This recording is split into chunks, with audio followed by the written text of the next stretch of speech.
finger blasting. I'm like, Mom, you want us to call ourselves the Finger Blasters? Like, do you even know what that means?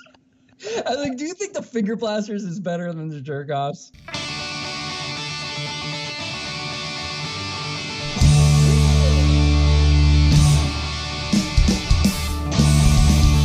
Welcome, everyone, to This Was the Scene, the podcast that takes a look back at the late 90s, early 2000 New Jersey punk rock scene. I am your host, Mike Doyle. The Jerkoffs were a straight-up punk band that consisted of Jay, Doug, and multiple Daves. They had a stint on Umbilical Records and were always the dudes who showed up to every show they played with just the intent to have a great fucking time. This would also include drinking heavily and the occasional inside-out cover with David Patino on the mic. If you never got a chance to see them, then I apologize because we can't go back in time to make that happen. I reached out to Jay Blanda, a.k.a. Jay Jerkoff, and asked if he'd like to talk about summers past. He said, yes, Michael, that'd be swell. Let me have a bourbon breakfast and let's talk. In this interview, we discuss my voice audition for his cartoon that went nowhere, who actually started NJPP, his stint being in a band with Josh and Gabe from Humble, his scuffle with a hippie, David Patino constantly getting drunk and getting naked, Ben from Random Task playing drums for one of the Jerkoff shows, Brian Granick, their parents lobbying for them to change their name from the Jerkoffs to something else, my conversation with Josh Wright Ternetti about selling out, Nick and Nora's infinite playlist having the Jerkoffs in the movie, Laura Ladishev's contribution to the scene, Coney Island High, some questions from Robert J. Heiner from Humble Beginnings, Josh Humble's voice messages to Brian Granick, his annual Burning Man visits, and a shit ton more. Before we begin, I just want to mention Seth Holster from Local Shirt and Sign in Riverdale, New Jersey. He's been doing merch for bands like Lane Meyer, Humble Beginnings, Professor Plum, and MXPX over 20 years now. If anyone owns the Lane Meyer, Oscar Mayer shirt, Seth is the genius that put that one together. You can find him on Facebook and Instagram, and he can do whatever you need, shirts, stickers, and print marketing. Just look up Local Shirt and Sign, and you will find him. Local or die. He wanted me to yell that. I'm just not going to fucking yell it because I'm in a room where people can hear me. So, local or die, Seth. Local or die. Thank you, Dave Jettison, for his This Was the Scene bass pickguard cover at the show last Saturday. That was fucking amazing, and I hope you and Keith, OCG, talk about that at 4 p.m. today. Now, I just have to say, we had the Lane Meyer Humble Beginnings Jettison show last Saturday, and it was probably one of the greatest times I've had in the last 20 years. And I've had a lot of good times in 20 years, but that is up there on top of the fucking mountain as completely epic. It was amazing. It was insane to get in front of everybody and play those songs and just see everyone reconnecting with people and these giant smiles on their faces. It was this, whatever was created back then, it was recaptured times 10 that night. And it was, close to 300 people in one room having a blast, reliving the past. And I have been on cloud nine since then, and I know eventually it's going to go away because, that's what happens, but the smoke is going to clear. But the moment I got to that show, I was completely ecstatic, and as the show progressed, I got to talk to people and hug everyone, and it reminded me of back in the day. And my buddy's wife, who was from North Carolina, even said to him, I've never seen so many people hug each other, and that's what was happening. That's what we did back in the day. We just had so much love for each other, and it was unbelievable. So thank you to every single person that made it. If you didn't make it, there's a lot of video online, and it was incredible. So I'm basically gonna have a permanent shit-eating grin on my face probably for the next fucking 3 months, or maybe for the rest of my life because of that show. But thank you. It was fucking epic. So to flip this back into the podcast, as always, thank you. Yes, thank you again to people who have donated. I definitely got some more donations since the show, which was awesome.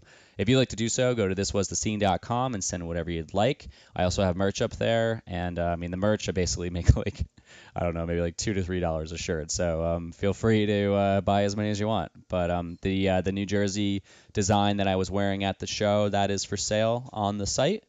I've increased. There was some demand for XLs, so I've added them to the store as well. So you can check out small, medium, large, XL. In men's, there are also girl shirts that go to the same. They go through the same sizes. So feel free to buy them or buy them as Christmas presents. I don't even know what our holidays coming up. I guess Labor Day presents. I don't think anyone really buys Labor Day presents for people. Feel free to subscribe, leave a review, and share this with anyone who you know would love some nostalgia. With that said, let's get started. Mr. Blanda, Yes. This is the beginning. Mr. Doyle. This is the beginning of your interview. Doyle rules. I do. I rule a lot, and I never heard that ever. I miss you, man. It's been know. a while. I think the last time we talked on, when was it? Was it? I remember the last time I talked to you. Rapped about our businesses over Facebook. That was the digital way through typing. But I think the last time you and I spoke was when you were doing auditions for a voiceover. Remember that? This was in like 2004 or 2005. Oh, that's right. Yeah, and you had some cartoon that you were doing. Did you ever actually launch that? Yeah, I mean, I do a lot of that stuff. I'm not sure which one it was. It was a series you were putting together. Yeah. I actually, it's weird because I have like a million ideas in my head, and what I do is I just start doing it. I have the ability to do them, to animate it and to do all that stuff. So I just do it, and then I kind of do it half-assed, where I do the animation and the production of it full-assed, but then to actually sell the concept, I always wind up losing interest, and I go to a couple, I'll go to Comedy Central, or Cartoon Network, and try to sell it, and if they reject it, I'm like, okay, I guess it's not good. And then you always get that story about the Desperate Housewives writer who was like, I was in my mom's basement for 5 years. I pitched it to, over 24 places, and everybody rejected me, and I kept pushing through, That's the way I'm like, oh, fuck that. It's too much work. Yeah, it's the thing, you make it. It's kind of like music. We made music back then. We would make it, and I think we have that mentality though, because we would write songs or make music, and our marketing is we'd show up to a place and play it where there was an audience that was ready for it and they wanted it. So that was the marketing. So I think that kind of what's the word? Fucked it up for us, because you just create something and people were looking for it, or they would just buy it as is, right? Yeah. Or they'd come see it as. But now, as an adult, I'd always be like, well, can I just make something really cool and then people just find it? Yeah. Isn't that the way it goes? I'm making it as a viral thing, right? So shouldn't it just go viral? I just called this project viral. It's a viral project. I put in all the... Everybody should love it and share it. I put in all the right tag words on YouTube like they told me to, but every other... I typed in 100 hashtags. Yeah, I'm like, I put in keywords that people are looking for, like, animation and comedy and awesome, because those are the keywords that no one's looking for. Yeah. Yeah, 1 million people search for the hashtag animation. So I should have 1 million followers already. So it is tough. That marketing thing is just such a bitch. And I'll tell you something. Going back to that whole DIY spirit of this whole pop punk, the New Jersey pop punk thing, which is so funny. Like NJPP was such a it was such a movement. I wouldn't call it a movement necessarily, but it was such a scene. It started off as a joke. Actually, and no one's talked about where that came from, so that'd be kind of funny. Oh, my God. That was Gabe's brother. Gabe. Not Gabe. No, it wasn't Ricky. It was Ricky. No, it wasn't. Gabe showed up with it written on his hands. He, as a joke for the oh, yeah, because of his straight edge thing. Yeah. Straight edge. That's funny. That reminds me of a story, actually. This is great, because this is how this stuff launches off. But don't worry, anyone listening, I will structure this, but I don't give a fuck right now. Go on with your story. So Gabe, I was friends with Josh and Gabe before they even really had a band. It was just those two, and oh man, I'm going to Pulp Fiction this, because you're gonna have to piece this together in chronological order if people want to understand what's going on. But I was friends with them before they really had a band, and then and Gabe was so fucking straight edge, man. Like, that kid was like, no drugs, no. I think he was a vegan at the time. I don't know if he was vegetarian or vegan. And he used to, he preach, and one of the funniest things was that he used to litter. And I'm like, dude, you preach about all this shit and you litter. He goes, I'm creating jobs, man.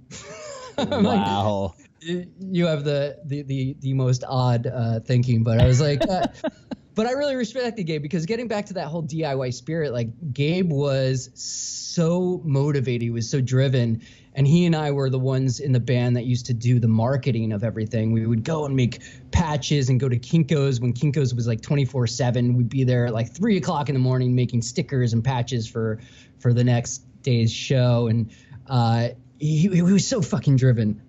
You could make patches at Kinko's?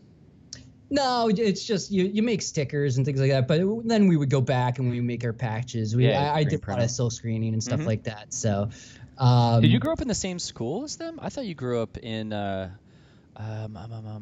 Green Pond, not Green Pond. Fuck, where? Kinnelon. Yeah. Yeah. So no, I didn't actually. I grew up with Chris Delvecchio, and funny story about that. I totally fucking forgot that you and Delvecchio were such good friends back then. So like. Chris is my, what do the kids say, BFF? He is definitely one of my BFFs, and love the kid. He's the sweetest. He was the most supportive of us at the time. I remember when I brought him the tape. He's like, "This is fucking amazing." He would play it, and he was so cool.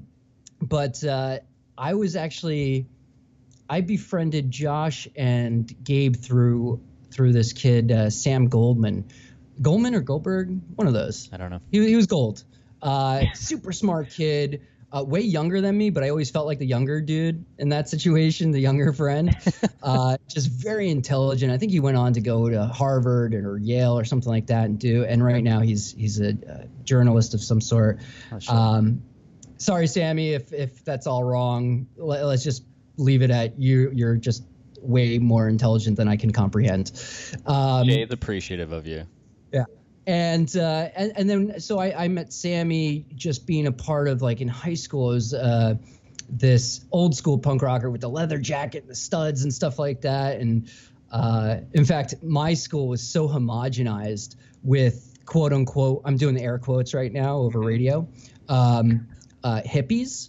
And yeah. Well, you know, I'm now being older and understanding more. Like I dig the hippie movement. It's kind of punk rock in a sense when you get down to the core of it, but the way they were hippies, it felt more misappropriated as a culture because they used it, but they did not personify, nor did they really cherish the true principles of what a hippie was, and they were just wearing their Grateful Dead T-shirts. And in fact, one of the hippies there, I got beat up by a hippie in school. It was one of those, like, we're meeting at 3 o'clock in the parking lot type of situations. I was like, yeah, that's right, I'm punk rock, I'm gonna fuck you up, and get into the parking lot. And he had me on the ground in 2 seconds, bashing my head into the ground. Like, by the way, I'm also a wrestler. Like, fuck. Yeah, exactly. Like, he had a brother, and they just, like, you know, beat each other up all the time. And Jesus. I had 2 sisters, so I really was not it was not well versed in the boxing world. So definitely, like, thought I was a tough kid, but really was not. And we actually wound up becoming friends much later on. But yeah, so I was really the only punk rock dude in high school, and this was early 90s. And well, this goes, because from this jumping point, let's jump back a second from this, and because it'll take us right back to this point. So what typically gets people into punk rock is always, what I feel is, no one gets into punk rock just because they like the style, and they fall out of it, but it's the music that is the bridge. Something happens in a song, you hear a song or you hear a band that gets you into it. So I usually start off with asking what got you into music, and that usually, you know, rolls over into what punk band or, you know, got you into the scene. So where would you want to start? You know, what got you into music, or like what punk band got you into liking punk rock? Well, I think like a lot of us in our generation, Green Day for me was the first that I really heard that, and I want to stress heard. It just spoke to me that what's the aggression or the rawness, that angst, that youth angst. Yeah. You know, and I never felt like I fit in. I was always a very strange kid. You know, I was into magic. I went to a magic camp, so Really? kind of nerdy. Yeah, yeah. That's So awesome. nerdy in that sense. But yeah, I mean, my freshman year in high school, I brought in a straitjacket and escaped from that in the cafeteria. Was this whole thing. So I was always a little off. And I remember in math class in junior high, the teacher was so fascinated by it, he would actually allow me to do magic at the last 5 minutes of class. And I remember at some point I had brought in this one trick that was like razor blades, and I take thread and put it in my mouth, and then I take all these razor blades, put it in my mouth, and then pull them out, and they're all strung together. And I'm thinking to myself now, I'm like, holy shit, if I brought razor blades into class now, I couldn't imagine let alone just bringing them into class. Forget about the idea of even having your teacher know that you brought the razor blades into class and then allowing you to put them in your mouth and do this whole thing. I think in this day and age, they would just be A, grateful that you showed them the weapon first, and B, that it wasn't a fucking gun. Right, yeah. As fucked up as it is to say that. Yeah, that's true. I mean, yeah, it's a sad state of affairs now. Yeah. I'm so glad that I'm not in school now. I know. In fact, not because I think I'd get shot, but because I think that most people in school would think that I was the one with the potential to shoot somebody. Because that was the thing, is like looking like a punk rocker and having different color hair and stuff like that, and being the only real punk rocker in school at that point. They used to drug test me. Really? You know, yeah, man. They were like, oh, he must be on drugs. And I'm like, dude, 90% of the football team is doing coke. Yeah. I maybe every so often have a cranberry vodka, you know? Like, and my mom's like, just appease them. Let's fucking drug test David Blaine Jr. over here. Right, yeah. So for me, I always felt ostracized. But there were two other kids in my high school that liked punk rock. They were in a grade lower than me. And it was just such a dumb situation, because we should have been friends right off the bat, but instead we were kind of enemies because they liked a different type of punk than I liked. I would wear a Screeching Weasel shirt. They would wear some Oi punk rock shirt, and we had these little battles. But eventually we realized, wait a second. I think I met it was Dan McMean and Josh Griffith, and I saw them at a carnival, and I wound up talking to them, and we just wound up going like, wow, we just have so much in common. We like punk rock. Like, nobody else really gets us. Dan played guitar, Josh played bass, I played guitar. We were like, let's form a band. So that was the start of the Jerkoffs. And did you want to, like, when you were a kid, did you want to play music? Did you want to be in a band, or did you just want to just be?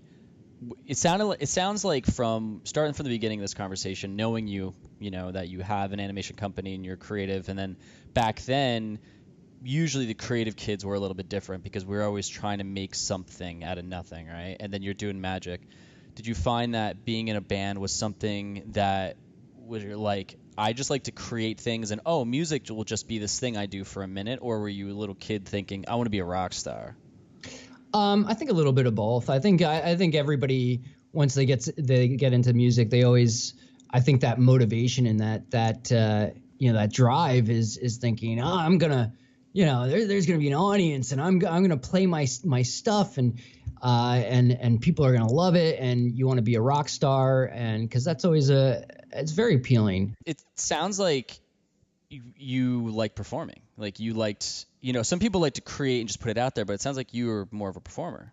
That's interesting you say that, because like a lot of people say that to me. Even my mom says that to me, and I'm like, as a kid, I was a very shy kid, very insular, and just was, I just wanted to create. And ever since I was a little kid, I always wanted to be in film and animation. I was creating animations when I was little.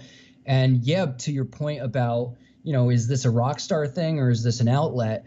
It certainly was an outlet, and I saw it as a very creative outlet, and one that just very specifically met all of the things that I was looking for at the time. That outlet for the angst that I had as a teenager, and also politics and things like that, because it was always very politically driven. I mean, I've been voting ever since I could. I couldn't wait to vote. And so, bands like Dead Kennedys and Bad Religion, things like that were, for me, what's the other band I'm thinking of? Seven brain fart. Yeah. I mean, that always spoke to me. And I was like, that, is what I want to do. I want to be creative in a way, and I want to create. I want to get I want to have my voice heard, and it just seemed like the perfect outlet. It was so customized to me. I felt like, and I feel like a lot of people feel that way. When you're ostracized and you feel left out, and punk rock feels very. It's so interesting because it's just like everything. Punk rock feels like a clique at a certain point, right? I had somebody say to me like, "Oh, well, you guys all want to be unique and individual, but you all look the same." I was like, "Yeah, you're right. We all gotta get the leather jacket, the studs, or if you're on the West Coast, you get the sweatshirt and the tears, and and you're singing about girls." But so yeah, it is. But it's an introduction to being a part of a clique that seems ostracized and a clique that feels inclusive to people who don't necessarily feel like they fit in or feel like outsiders. And so, and it's important as a kid to feel included in some sort of group with some sort of friends. So you kind of cling on to that. And the irony is that you wind up creating your own group that is exclusive. So actually on that point, then that leads to going to shows, right? And so where would you say, like, where was your first show? Like, when did you, because you hear Green Day and, you get the whole punk rock thing. And then, like, where did you stumble across going to a show? Was it when you're playing shows at Jerkoffs, or was it when someone just took you to, hey man, you like Green Day? I'm going to this Legion Hall on Saturday. You should come with me. That's interesting. I don't even know when my first punk concert. I don't know if some people wouldn't consider Green Day punk, but it was Green Day. But my first actual punk CDs. Oh, I would too. Totally. I mean, there's so many things that they did that were punk rock, like keeping the albums on Lookout, and I would say that my first actual punk CDs were Bad Religion and Jesus Lizard. Now I have no idea about Jesus Lizard. Like, it just looked like a cool fucking cover to me, and I was like, yeah, all right, Jesus Lizard. I was like anti-religion, atheist. I was like, yeah, Jesus Lizard, that sounds cool. It was terrible music, but Bad Religion, I hit it on that one, and I was like, cool, all right, this Which is album? awesome. Which Bad Religion album was it? No Control. Okay. Yeah. And so yeah, Green Day was my first big concert, but I would say as far as a Legion Hall thing, I can't remember the first. That's the thing, is like, as much as I think I am, it seems all the indications lead to the fact that I don't think I'm that sentimental. It's like I'm a person that sort of always looks forward. So it was funny to get the call from you and be like, oh, let's talk about Jerkoffs. I was like, oh shit, I haven't thought about the Jerkoffs since I left, You're like, I just don't give a fuck about anything. You're like, I don't even give a shit what happened last week. No, I mean, yeah, I don't even remember, and I don't know if that's a self-preservation thing, or it's like I just kind of forget things. This is gonna be kind of interesting when I'm asking you questions about the past, and you're like, I'm like, it's. I remember the important things, like, for example, like with the Jerkoffs. I mean, it was such an interesting thing because the Jerkoffs, first of all, I mean, we were like fucking Spinal Tap, okay? Because like, well, one, we weren't very good. Two, we were completely silly, and we would play any venue. I mean, we would play an Air Force hangar or whatever. Three, I may have or may not have at certain points stuffed my pants with a cucumber, and And also we had this really weird drummer situation where every single one of our drummers were named Dave. So Really? Yeah. So our first drummer, Dave Corley, was just a kid in high school. He was a friend of ours. He's a grade younger than me. Wasn't necessarily into punk, but he was a great drummer. And so we coerced him into playing drums for our band. And at some point he was like, okay, well, I'm done with this. Then we got Dave DeRiso, who, again, I went to school with, wasn't really too much into punk, but was a drummer and was excited to be in a band. And then at some point he was like, okay, I'm done with this. Then we got Dave Patino, who loved Dave Patino. I mean, that kid is just like one of the most unpredictable, exciting people that I've ever befriended. I've never seen a person get naked so many times at a party. Yeah, and I'll tell you, I really appreciate that because at some point I had a girlfriend who he got naked, and he's got a pretty decent sized dick, and she said to me, she goes, "Oh well, you know, at least you have the biggest dick in the band." I said, yes."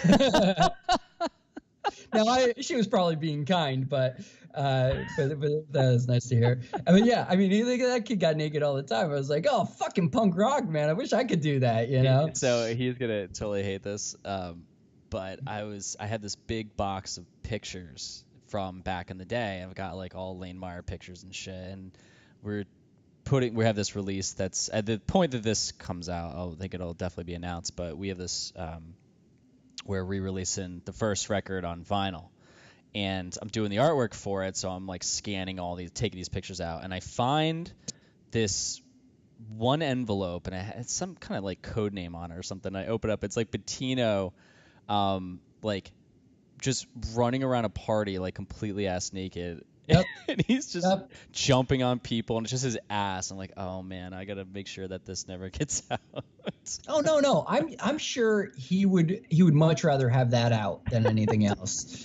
like just I think he's perfectly fine with it. Yeah, he never had shit. I mean, that was like you guys were, you know, and I'm having more questions about like the origin stuff, but you guys were always like the fun band that showed up and played. You know, what was your bass player's name? I forgot his name. Yeah, so Doug was our Doug, yeah. He was just so quiet. I always felt like you guys get up on stage and you'd be, you know, Patino would be playing and he'd be, you know, really, he's a fucking, and anyone listening, Patino is probably one of the best drummers. Like he is really so good. Yeah. And so he'd be like killing it on drums, but he'd just be super into it, and you know, you would just be like cracking jokes and, you know, just this funny dude. But Doug was always just this. I always felt like he was just this quiet dude, just kind of off to the side. Yeah, I feel like he was kind of serious, but what was great about Doug is that he was so quiet, but then when he did say something, it was super fucking funny. You know, those are the best people. They're like the silent, like come out of nowhere. You're like, oh, Jesus Christ, that was amazing. Yeah, like for me, I just say the dumbest shit and hopefully something sticks. But for him, he was like he made sure that like when he said something, it meant something. So, and he was a great bassist, and so to oh man, God, there's so much stuff to talk about. It's great. Fine. We'll all over the place. So we had all these Daves, and of course Dave Patino at some point. This is the exit of Dave Patino, and this couldn't have been the best. There couldn't have been a better exit than this, because we were scheduled to play at the West Orange VFW Hall. Yep.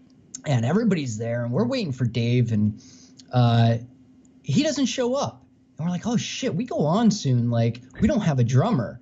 And so Doug and I are sifting around the place. We're like, fuck, we need a drummer. And we eventually found Ben from what was Random he in? Task? Ben? What was that? Random Task, Ben? Random Task. That was it. Random Task. Shit. So Ben from Random Task goes like, oh yeah. He's like, I'll do it for you. I'll sit in for you guys. I was like, wow, fucking awesome. He's like, do you have a tape or a CD that I can sort of learn some songs? And we're like, we looked in our cars and we were like, holy shit, we don't even have our own stuff. We didn't have merch. We weren't ready. Like this personifies us as a band. Like we were never ready. We were like, let's go play, you know? just always just in the moment and not thinking about that stuff. So we actually had to get on the mic during in between sets and announce like, hey, does anybody have a Jerkoffs tape on them? And a couple of people raised their hand and we were like, oh my God, can we borrow it? And so we borrowed the tape. We took Ben down the street to McDonald's. He was listening to the music while we bought him some burgers, and he learned like 5 of the songs, and we wound up playing, and he did a fucking phenomenal job. Ended that with a Titanic cover, and that was just like one of the best shows. That's hilarious. Cool. Yeah. Do you remember who else was on the bill for that show? Yeah, there was a bunch of other punk bands. There you go. Perfect. Yeah. I'm literally looking up in the North Jersey pop punk group if I can see this flyer, because Joe Polito. Joe Polito. Yeah, dude, it's so awesome that he's put that thing together, and I love it. I mean, it's like I said, I'm not a sentimental guy, so so I'm not like checking it all the time. But he reached out to me, and also Mike Pontown reached out to me, and they were both looking for old Modesty panel stuff, which, by the way, Jeff was the one. Jeff DiMazzilli was the one Demo was the one to break the whole Dave drumming curse. I was thinking at the moment you said that, I said, well, it must have been the last drummer named Dave must have been in the Jerkoffs, because Demo came in actually at the end when you were still the Jerkoffs, and then you guys turned into the Modesty panel and changed sound. Yeah. Modesty panel was our way of sort of, we thought we were growing up. Yeah. And so it was our way, because a Modesty panel is that panel in the front of a secretary's desk. So you can't see up her skirt. And so that was our sort of coded way of being perverts still. That's amazing. Yeah. So we were like, yeah, and that was you, and I'm not going to jump too far, but that was you, Jeff, and Granick, right? Yeah. I actually reached out, Sean Lanemark, he's out in Florida, and he was like, texted me the other day, and he goes, I'm having lunch with Granick. I go, tell him I need to get him on this podcast. Oh, absolutely. And he's like, he goes, he just said he didn't know what he would talk about. I'm like, how could Granick not know what the fuck to talk about? Like, I don't know. He must have gone through some traumatizing things, because that kid, you couldn't shut him up. Oh yeah, man, he was all in. He was part of Umbilical. He was always looking to remember Umbilical? That's what we were signed to Umbilical. Yeah. That's how we met Granick. Really? Yeah, because he signed us to Umbilical, so he started off as being our, I don't know, liaison, I guess, to Umbilical, and then we wound up recruiting him or tricking him into being a part of Modesty panel. Holy shit! Wait, was that when you guys put out the CD with the donuts and the milk carton on it? Is that the Umbilical release? No, it was. I don't know if I'd even call it a release. We just put Umbilical Records on the on the sleeve. I think that was the instead of it. I don't know if they really did much for us, but that's awesome. I think it was Everyone Poops. Everybody Poops was the first. Polito, you need to get this on the archive, because it's not there. Because I was looking on it right now, and I don't see it anywhere. Yeah. Getting back to that, Joe Polito had asked me for some old archive stuff from Modesty panel. I don't know if he asked for Jerkoff stuff, but I think I gave him some stuff. But I'm not good at that stuff. I'm like, oh yeah, definitely. He had asked me a handful of times. And I was still waiting. Oh, fuck, man, I'm so sorry. I'm like, the first 4 times I didn't think you were serious, So where did you guys? Who came up with the? How long did it take you to come up with this perfect name of your band? Oh my God! So that's a funny story, because when we did eventually land on a name, the Jerkoffs, there's a couple stories to this, by the way. So let's stick on this for a couple minutes. Yeah. All our parents formed a committee to try and get us to change the name.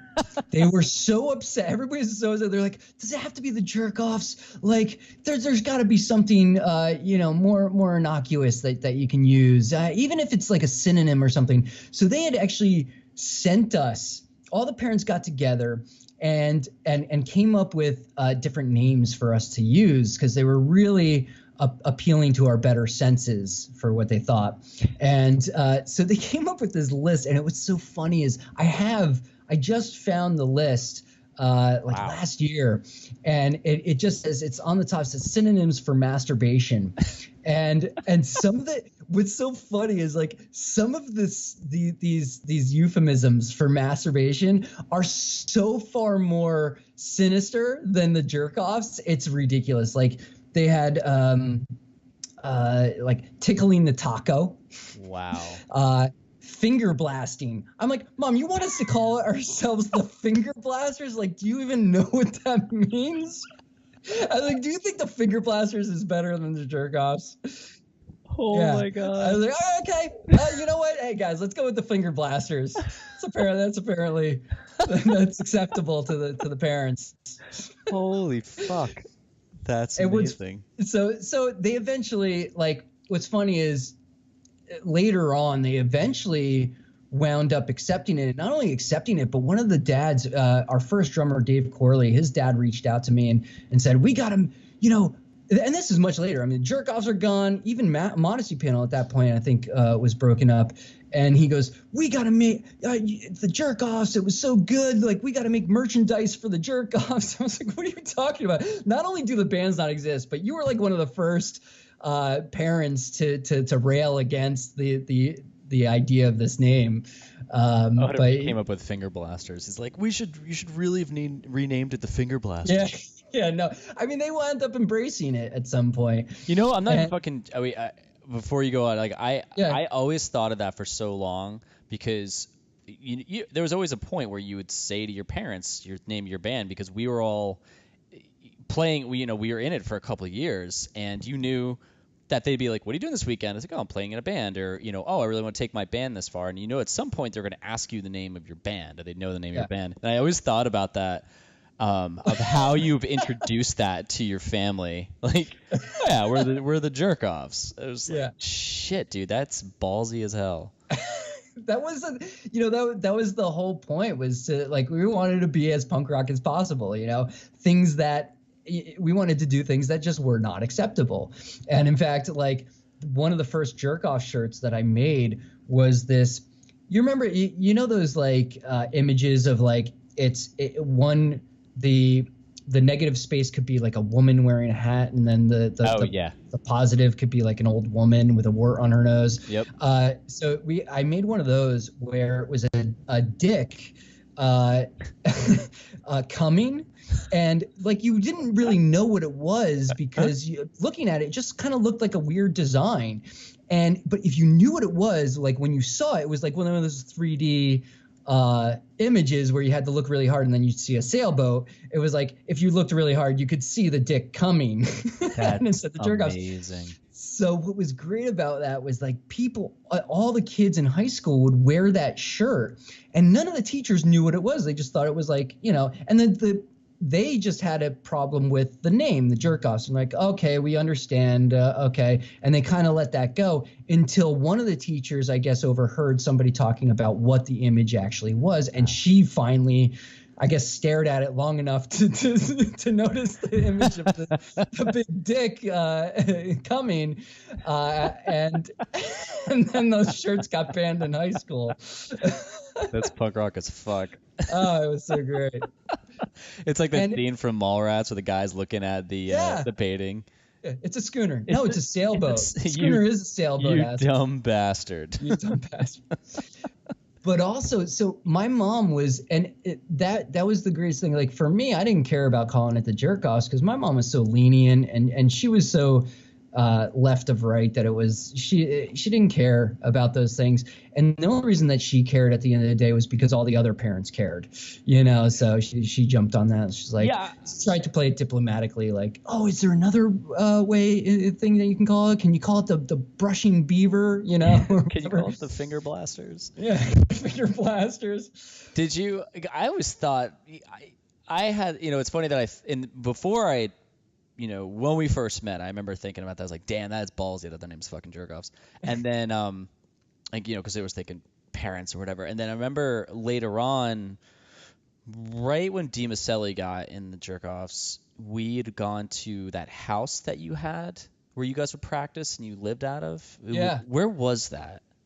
Oh, that was It was on a in campground. It was like next to a campground. Yeah, it was Sparta? It wasn't Sparta, but it was right next to Sparta. It was on 191 or 115. What was that road? 181. Like, it was going 181? up. It was going up the hill. That's right. It was going up the hill towards Tomahawk Lake. That rock quarry that was up there. Yeah. And it was that house was like super alone, and it was right in back of that camp, and we would get fucking completely wasted and do Robitussin or whatever, and then go to the camp and throw in the chairs and go into the pool, and we would just like party in that pool all night.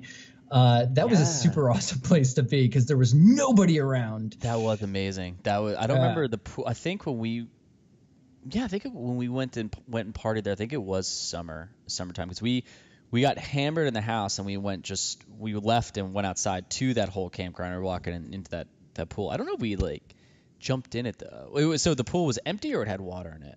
No, it had water in it. Yeah. Oh, okay. I mean, definitely during the summer, it had water in it. I mean, we would go. I mean, I'm sure in the morning, like just they would probably have to clear out like empty cans of PBR and shit like that. Like, we were just total assholes with regards to that. We thought it was punk rock, but it was just total dick. You guys, I felt, were always the drunkest band to play at shows. Oh yeah, you guys would show up. Yeah, you guys would, because you had your black Volvo. That's right. The station wagon, and you guys would cram all your shit in the back of that, and then you guys would be pounding. I remember Patino. I mentioned this in another episode. Patino's bass kick. Or bass drum, sorry, his kick drum, that was covered with Guinness labels from you guys practicing. Yeah. Because he'd drink one, tear it off, and stick it to the drum, the kick. Yeah, I think some people thought our band was Guinness. Yeah. They thought the name was Guinness. I was so impressed. Oh, I love that Guinness band. That was funny. And drunk. I wasn't a big drinker back then, and because, when we were like not 21 and, I never looked like I could walk into a liquor store and just fucking. That never stopped me. Yeah, like I was always impressed that you guys would always, I'm like, how do they get beer? Like we'd ask Sean all the time because he was 23, 24. Yeah, he's an old bastard. Yeah. But he was got it for us. But I'm like, how do they keep getting alcohol? Like, what the fuck? We were resourceful. It's funny. Oh, speaking of Sean, by the way, we were hanging out with him in Florida. We played at his. He had a music shop. I don't know if he still has that. Yeah, and we were hanging out with him. I remember tossing the football back and forth with him. And I suck at football. But it was the only thing we had in the ocean, and we were just like hanging out. And I was talking about. I said, "Oh man," I said, "You would think I'd be better at football. My great uncle was a Hall of Fame football player." And Sean goes, "What?" He goes, "What? So is mine." I go, "What?" He goes, "Who?" I said, "George Blanda." He goes, "Yeah, that's mine." And so at that point, we realized that we were related in some sort of. Wait a minute. What Are you fucking serious? Yeah. You should talk to him about that. Like we are distant cousins, I guess. Get in some way. Get out of here. Yeah. Dude, it's funny because he's driving up. He lives in Florida. I mentioned he's driving up through because I live in North Carolina. So he's driving through North Carolina to go to Jersey because he rents.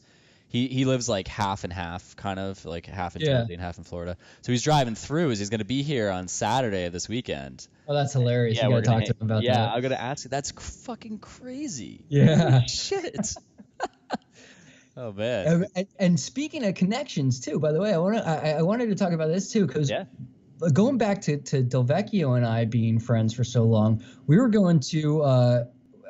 wound up going to Harvard on the Hill together, aka County College of Morris, and we actually were in class with Jake from the Casualties, which was like this really fucking hardcore. I don't know if you remember the Casualties. Yep. They were like fucking hardcore. Spikes and mohawks. I mean, 3 foot tall mohawks. And it was so funny to go to class with Jake because he was so subdued and dressed down going to school. And then so seeing Jake in that situation, and then we would go to shows and he'd be all like punk rocked out. And then in class, he'd come to class and he'd be like, mohawk would be down in like a ponytail and he'd be so conservative. And we were like, "Oh, Jake, where's the mohawk?" But Wow. so I didn't know the Casualties from New Jersey. Jake was, yeah. Jake lived in New Jersey. In fact, he lived in a pretty decent sized house, and his mom was like a teacher. And so Chris and I were and of course Chris played drums, and we used to jam together and do a lot of Robitussin together. And I remember, so Josh and Gabe had Sammy playing as drums for their first band, which was always humble beginnings, but it really wasn't a band at that point. And while they were using Sammy, they started to really become a band. And and Josh is a talented songwriter, singer, and so they made it work. But Sammy was always sort of one foot out, and eventually I kind of put two and two together. I said, "Oh my God, like my buddy Chris, like he's a drummer. He's not in a band." I told Chris, I said, "Dude, you got to hook up with Josh and Gabe. Like, they're super talented, driven. Sammy's leaving." And so they hooked up, and then the rest is history. I had no clue that you were the one who introduced Vecchio to them. Oh man, that makes so much sense now. That's crazy. Yeah. Wow. That's so that just like blew my mind, because I was always wondering how Chris, because I think I'd asked Josh in his interview how they got Chris the better, or just transitioned to Chris getting in the band. Yeah. Or maybe he mentioned it and it's been like 3 months. My mind's just fucking jello, and I should listen to that again. But. Well, Josh and I, like, we were friends.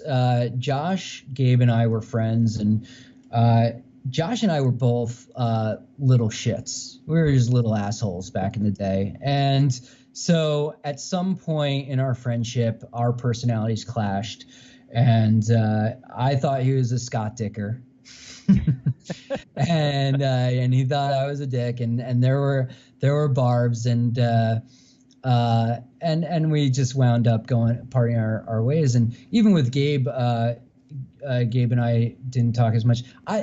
For me, I responded more to Gabe just in the sense that, like, he was so, like I said before, he was so driven, he was so into it. And Josh at the time, I was like, man, he's like, he just thinks it's owed to him. And I guess that was part jealousy, where, like, I was like, oh my God, this kid's such a talented fucking songwriter, singer. And yet, like, Gabe was the one that actually, like, fucking pushed through, and he wasn't so much talented as far as, like, singing and songwriting, but he really he surprised the shit out of, I think, everybody. Yeah.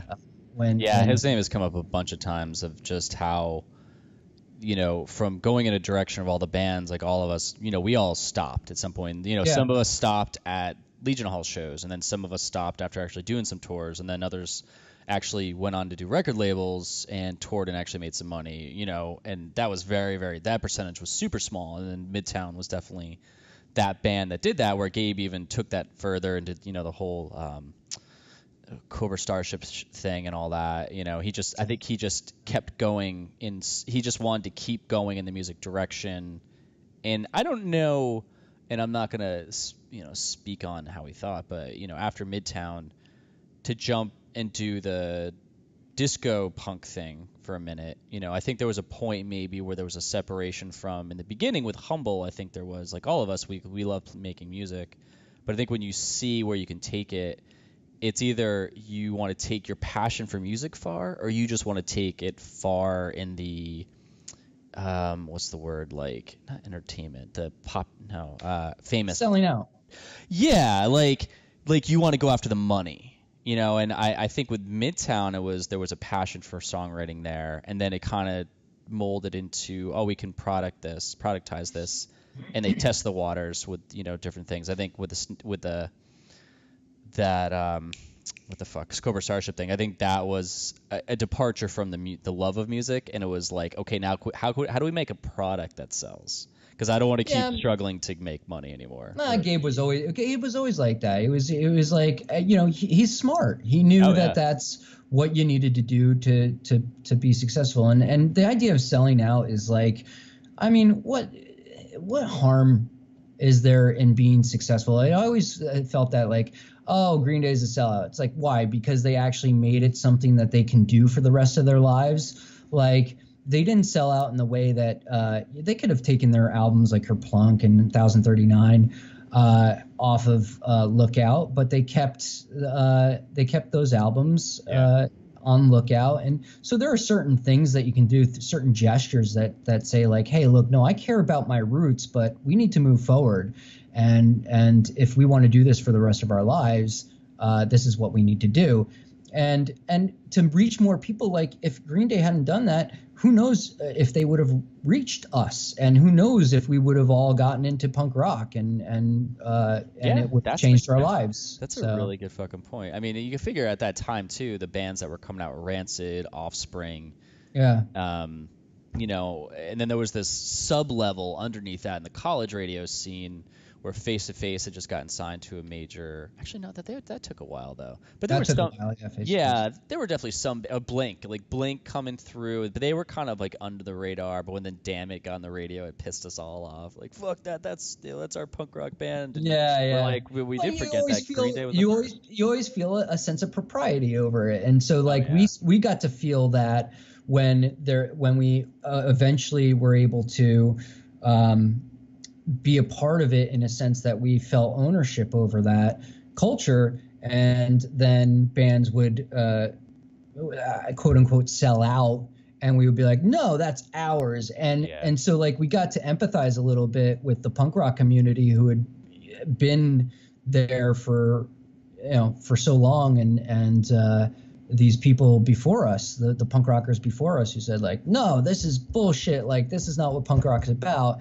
And so it's tough to not claim proprietorship over this culture that you feel changed your life and spoke to you, and now you're going like, oh, well, now people are being exposed who don't even understand it, and they're using it for dumb movies and dumb things. And while Blink wasn't necessarily they didn't necessarily have a message that was like, very politically driven, or I would say profound or insightful. It still came from that culture, but there's always a yin and yang to everything, and it's important to understand that having that music out there reaches the people and is going to stick with the people that really find solace and find sanctuary in that culture, I think that's why people got mad about it, because you think about it, right? You said in the beginning, where I think a lot of us, you said you never felt you fit in, and then I'm sure when you started going to shows, you felt that community sense, right? And like that guy saying, "Oh, you guys all dress the same," and so you do that when you feel an attachment to something. You become what you surround yourself with, and But there was to be honest with you, there was a sense of being ostracized in the punk community too. Some people. Oh yeah. Some people who got involved early on. There was the divide between the people who were like, oh, you're just here to, you've only been to one show, you don't even care about the scene. Like there was always this. I don't know if it was like again, it's an ownership. It's a maybe an arrogance of like, no, this is mine. Yeah, and you got to think though where that comes from, because that's coming from someone's own personal viewpoint. Like everything comes from someone's personal viewpoint, but where that comes from in that moment, it has layers going back to what triggers that, right? And it's never about that. And it's kind of get like a deep psychological way of thinking about it. But when people getting a big tirade about that and they get angry about something, you're like, this isn't really the topic that you're really mad about. You're like, there's something deeper here. Because when people get really mad about something, there's something deeper going on. And you're like, well, where does this really go to? And there's the people that were a pain in the ass, you're kind of like, hey, man, that's your thought. I mean, I used to have conversations. Remember Ray Ternetti? Yeah, of course. So Josh Valhemus, I always looked up to him because he was like older, and he had been in like there was something, he was just like older, and I think he had a house in like Stockholm, and I was like, oh wow, this guy's like older, he like owns a house. He's got Stockholm, New Jersey. Yeah, like on top of what the fuck is it? The Mount Road. Old Smoky. No, it's right up at 23, and Like Franklin or something like that? yeah, like up there. What the fuck is that road though? Clinton Road. No, Clinton not Road. Clinton. No, it goes down onto Glen Road. It's like this big mountain road. Hollow Mountain Road. Jesus Okay. Christ, that's a take forever. That was my fifth guess. Yeah. But So I'm glad you got to it sooner. I always thought like he was kind of, an older guy, like, not a mentor, but I always appreciated his opinion. But we had this big conversation one time about selling out, and I was like, fuck you and fuck ska. It's all about, it's going back to like the Propaganda song, ska sucks. It's just in it for the Ska bucks. sucks, yeah. I'm like, you're just doing this for money. Your heart isn't there. He's like, dude. He's like, I gotta pay you like fucking bills and rent and shit, And people who go out and make money off of this, they're not selling out. They're just making a career. And I was like, fuck that. Yeah. I'd never do that. But at the end of the day, it's going back to your point about selling out. I don't think that selling out is about making money per se off of something at all. I always thought it was, if you changed who you were to make money, I always thought that was considered selling out. And I still kind of do. Like if you go off in a direction that you're not comfortable with, or what's not connected with what you are, I think that motivation is. It's kind of weird to be 39 saying that, but I think there is a sellout aspect to that. I don't know, because I'll tell you something. People change regardless of whether it's because they're going to make money off of a certain endeavor, or just because life intervenes and experiences change you. But like you change, and well, no, if and, it changes though, if it's part of your persona, then that you're being true to yourself. Yeah, but like, okay, so for example, like you can say, well, selling out is, well, you forget about the people that brought you to a certain place. You step on people's heads to get to a certain place. You change your persona to fit something that's going to be sellable. People do that without having a band. People do that without having a monetary motive. They're just not as under the microscope, and so therefore it's not this selling out thing because they don't get anything for it. So it's just like, that happens every day with people. But now it's unfortunate that when it happens and you benefit from that, that becomes a scrutinizing aspect of how you got to a certain place. And it may have been natural, but people just go because that's going to change you. I mean, look, how in the world are you going to play? How are you going to go from playing these little small venues to playing Madison Square Garden and not be changed by that? It takes incredible willpower. It takes incredible self-discipline to do that. So I don't like. It's very difficult for people not to let that inflate them and not let that change their character.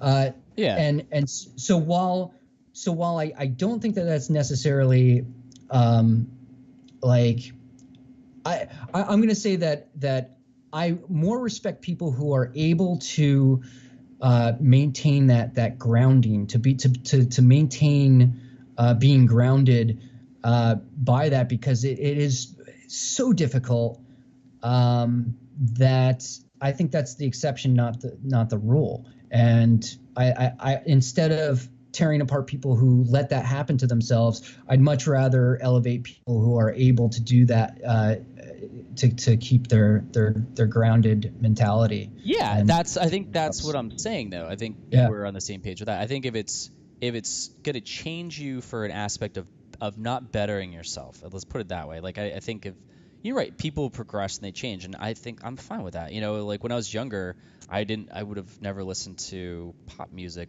or I would have, but I would have been like, oh, pop music. And now listen to it, I'm like, this is fun as hell. I wish I was more into this, because it seems like the people listening to it are having a really good time, and they, they're in this whole different subculture. I'm like, oh, I want to check that out more, or things like that. I think if there's a feeling you have towards it, it was more of just if it changes your persona for bad. I mean, again, you can't tell people can be weak or strong about things, but and again, I don't think about this on a daily basis. It's kind of like this is probably the first time this has been triggered to me to think about it, but it was my mentality of if it changed you for the bad, for who you weren't, that's what I considered selling out.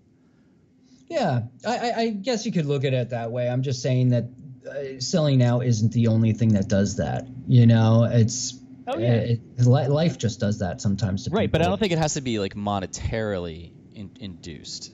Yeah, like I would say for Gabe, which is what triggered this whole thing. Like, I think that just Gabe knew that, and I don't think that Gabe changed. I think that he was always that way. He was always seeking new ways to make the band popular and make the and you know make it a real thing. He was very driven. The dude had a vision. It's like anyone out there who is just stayed the course on something, they have this gut instinct of where they want to be, and they get this fire behind it. And some people, you know, all of us, I think, went in a direction. I would hope that a lot of us, or people listening to this, or people in the scene, or whoever, they have gone in a direction where they just stayed on, this is where I want to be.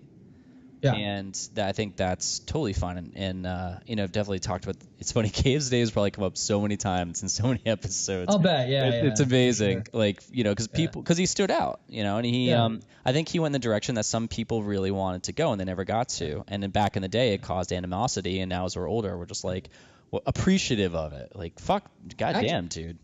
Actually, I do have to say one thing about Gabe, though, is that we were talking about him being straight edge and that vegan and vegetarian. In fact, at some point, I had a party and Gabe came up to me and he goes, oh, he pulls out this Stouffer's chili from my freezer, and he goes, hey, is this real meat?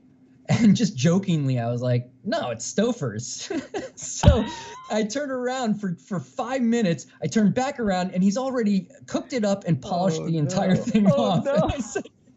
I said, you didn't eat that, did you? And he goes, yeah, why? I go, dude, that's meat. And he goes, you told me it wasn't meat. I said, I was joking. It's Stouffer's chili TV dinner. Of course it's meat.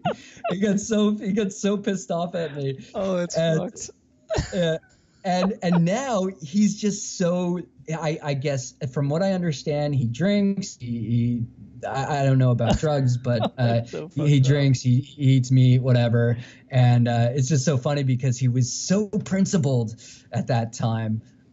He was so righteous about that stuff.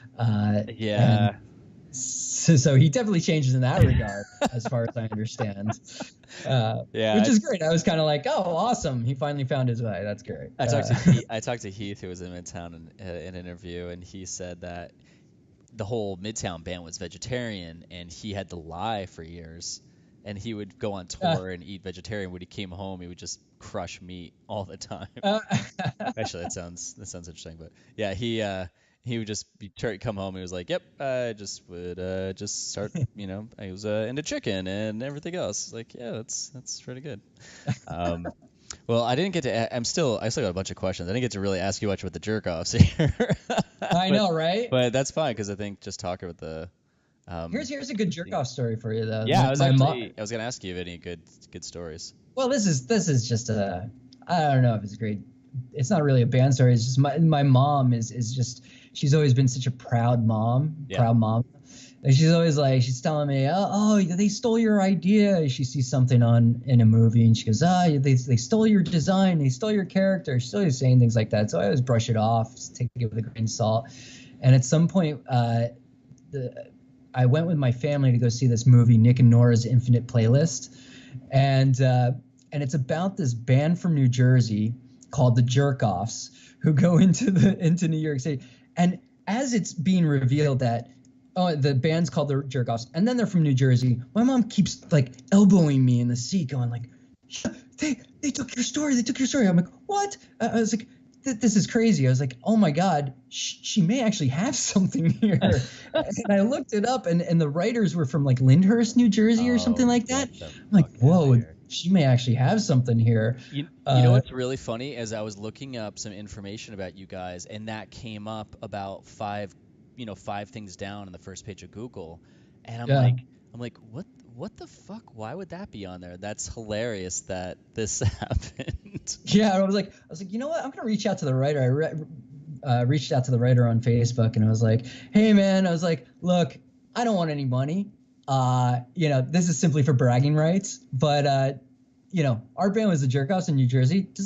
Were you guys, was that any inspiration whatsoever? He's like, oh man, he's like, no, this was after, I guess, a book, and the original band was called the Fuckoffs or something like that. And he's like, we couldn't use that to get the PG-13 rating, so we used the Jerkoffs. He's like, it's just like a happy coincidence. I was like, okay, well, I'm still gonna use it as bragging rights. Well, I mean, how old are these guys? I'm looking them up right now on Wikipedia. I wonder how old these two. What was the name? They're our age. Peter Sollett? Was he the guy who wrote it? Yeah, written by Lorraine Scafaria. Written by Lorraine Scafaria, and then directed by Peter Sollett. Yeah, I wonder which one. I think Peter Sollett. That sounds familiar. That novel by Rachel Cohen and David Leviathan. Oh, David Leviathan may have been the one that I reached out to. I'm not sure. That's hilarious. Yeah. I don't know, man. It seems too coincidental. It's very coincidental. I was like, look, I'm not. I made sure to stress that. Like, look, I'm not looking to sue anybody. Like, I don't give a shit. Like, use it. It's awesome. It's bragging rights. It's great. Oh, and what did you write about, actually, just to kind of jump into, give people a little more origins of the Jerkoffs? Like, what did you write about? As far as songs? Yeah. Like, what was your inspiration? What were like the topics? I think a lot was we had a bunch of songs about being ostracized and being just that angsty sort of like, fuck the system, we're a loner, that type of thing, and then love songs. I was always a hopeless romantic, so I always made those dumb love songs, and I think I had some political things in there as well, but we weren't. I think that I wasn't realized as a writer. Like I wrote so that we could have songs. Hmm. And it wasn't so much that I wrote because I was not in touch with the things that I really wanted to write about, because I always felt like, and that the ironic part about that is, like, people write because they're scared of talking about these things, and this is like their outlet to get out very vulnerable feelings and things. And for me, it was I had so many vulnerable things to talk about that even just writing it in a song, I don't think the vulnerability just didn't allow me to do that. And so it was always just very on the surface topics and things that I wasn't behind fully. And I think with Modesty Panel, it became a little bit more understood that we were trying to go in a more sophisticated direction. And I was really trying to pay attention more to the writing. But even then, I've always felt kind of immature with those things. I always struggled with, like, I just want to be fun and funny, and less introspective and serious. And so I always struggled with that. I was like, oh, I want to make this song serious, and it was just like, it came across as being insincere, because that's just not who I am in my everyday life. I like comedy, and I like communicating in that way.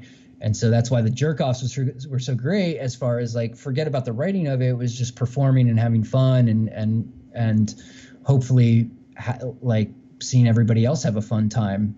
And that's what really brought me joy. I always saw that. I felt that after shows too. Like, you guys were always, it's like you show up and played, but I felt like you guys were you added to the scene and just being there, because you guys were always just fun to be around. Like, hang out with. You guys were always just fucking hilarious. And and it was never, there was people who would show up at shows and would be kind of obnoxious, or they would drink a lot, or just people in life, and you're always kind of like, you're just waiting. It's like a powder keg, and you're kind of like you're like, what's the word, uncomfortable around it. But you guys would show up and you'd be drinking, and it was never like, oh man, these guys are gonna fuck shit up, or because I felt that even as crazy as you guys were, you were respectful. I always thought. Yeah, of like the yeah, venues and like people and things like that. And other people would show up drunk and they, break shit or steal shit or just, cause a ruckus. And you're like, fuck, man. Like, why do you do that? And you guys would just, yeah, you'd be like internally like having your own like fun, but yeah. then you wouldn't fuck with anything.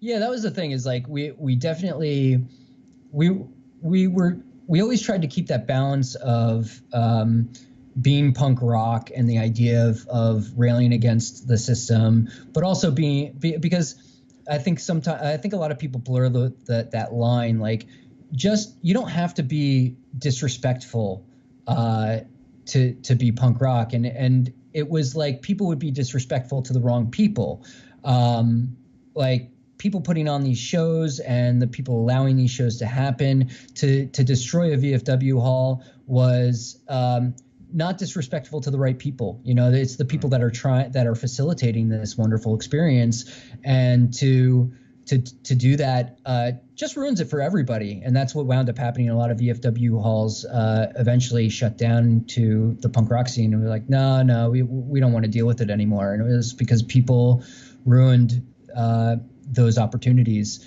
and because they weren't thoughtful about what they were doing in their behavior. And we're all kids. We were kids at the time, so we're gonna do dumb things, and our principles are all out of whack. And but we did. I think we were a little bit older, so we definitely tried to keep our principles in line while we were having fun, and try to respect everybody and the venues.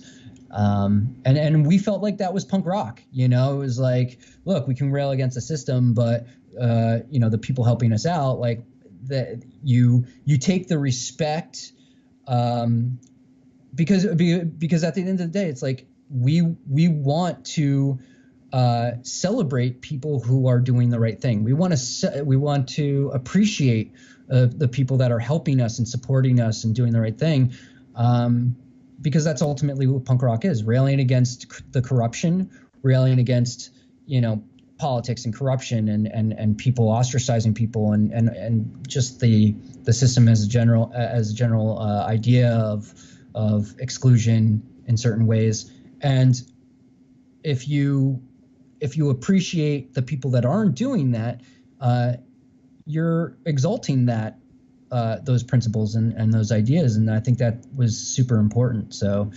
I don't think we were that thought out. I don't think I would have been able to articulate that back then, but it certainly was. It was kind of just built in you. It's like an inner thing you had. Yeah. And that was like, everybody was having fun. It was a fun time. That was what we lived for: going to these shows and being with our friends and having fun in a way that wasn't destroying or taking down these wonderful opportunities that we had. It was doing it in a way that we thought was innocent and meaningful. So yeah, I mean, we wanted to be a fun band, and we had a lot of fun doing it, and everybody was just so, meaning you guys, Lane Meyer, Humble Beginnings. I mean, I had known the Jerkoffs started off with Humble Beginnings and the Hysterics, and we had like this little clique before NJPP came along. Because, by the way, speaking of NJPP, we had this little clique that we would play in the city all the time, and we were always playing together. In fact, George Tabb, who wrote for Maximum Rock and Roll, which a lot of people won't remember because, unfortunately, Tim, I forget his last name, who ran Maximum Rock and Roll.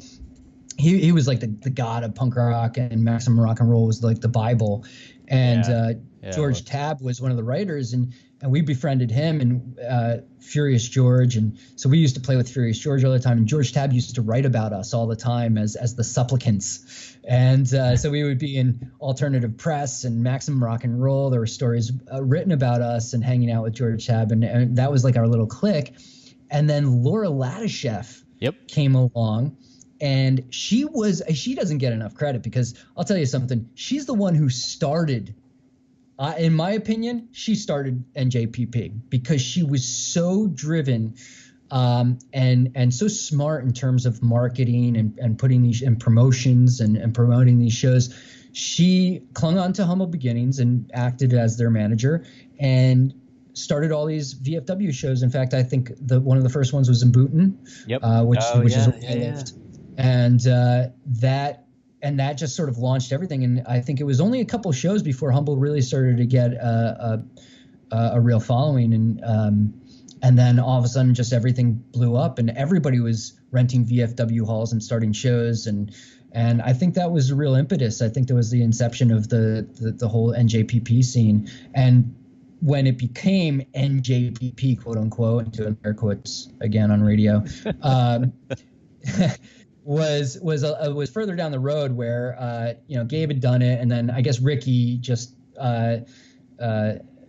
he took that and ran with it. And I don't remember Ricky being such an integral part of that. I always thought that, again, let's go back to the beginning of the whole interview. Like, I thought Gabe showed up and he wrote it on his hands jokingly. And I know he just talked to someone. There's like a couple of people I just interviewed recently, and I know we spoke about this, and I always forget because it's like a week after. But I swear it came up as a joke, and then it just turned into a thing where we'd all show up and write it in our hands, and then we get the patches made and all that stuff. But then towards the end, it kind of became like a thing where people were getting a little aggressive about it.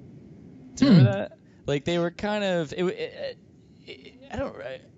can't. I always thought of it as a joke. It was always a joke. Yeah, I was just like, because it used the straight edge symbol, and it was I just remember when it was actually being used on flyers and stuff. Like, Ricky started what is a bomb shelter or whatever, and he started putting it everywhere.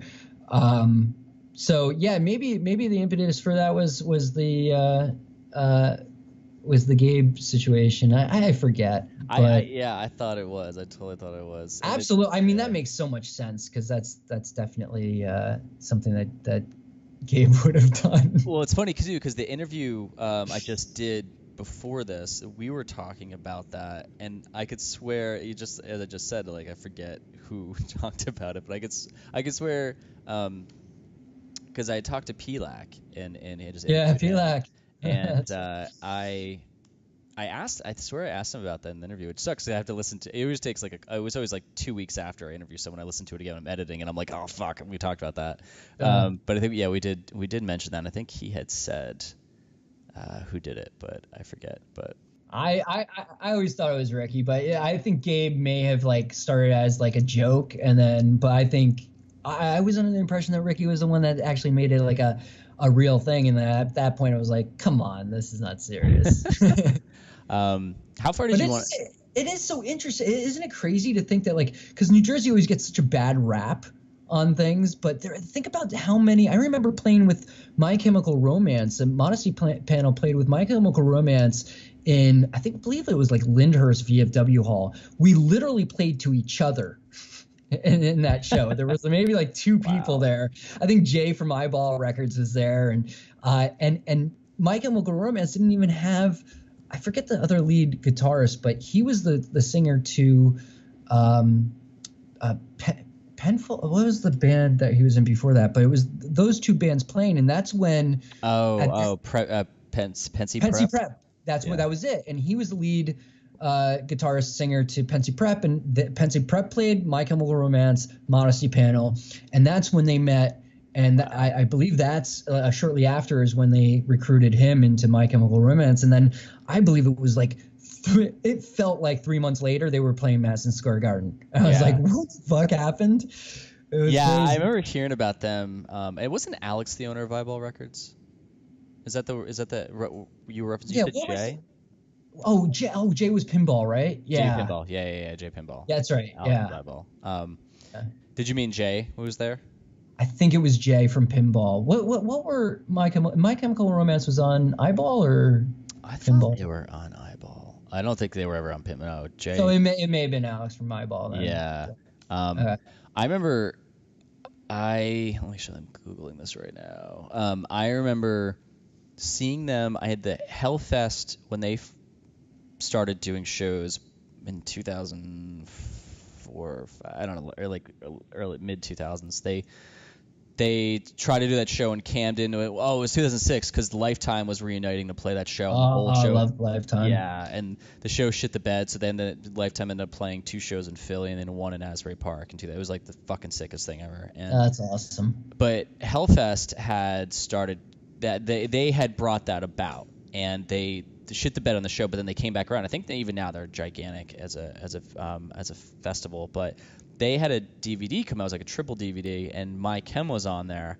And I had kind of heard about them because of the singer. Gerard. Gerard. He was from Jersey. He was from Jersey, but he also had he was friends with the dude from The Used, and they collaborated on something. So I'd heard his name dropped, and then I heard My Chem, and then I heard the Vampire song, and they played the song, and I was like, I don't dig this song at all. I don't understand what the why people really like this. Mm-hmm. And I couldn't. When I saw it, I was like, who the fuck is this band? They were talking about vampires and all this weird shit, and the singer looks like he's gonna die because I think he was all on cocaine or heroin or something. Like Gerard.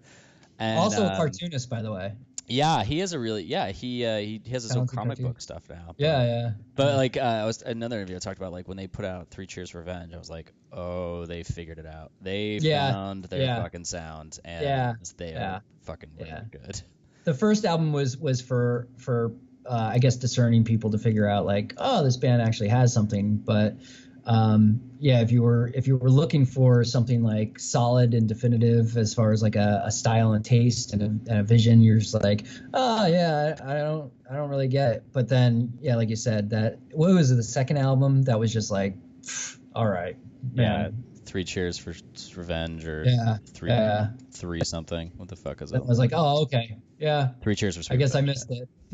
Yeah, and it was like there was also like a big, that was the shift in sound when Coheed and Cambria coming out singing about a comic book, and I didn't understand it, but then after a while I'm like, okay, like they had one song I liked, but it was the song, there was a big shift in music in that scene where it kind of branched in weird directions.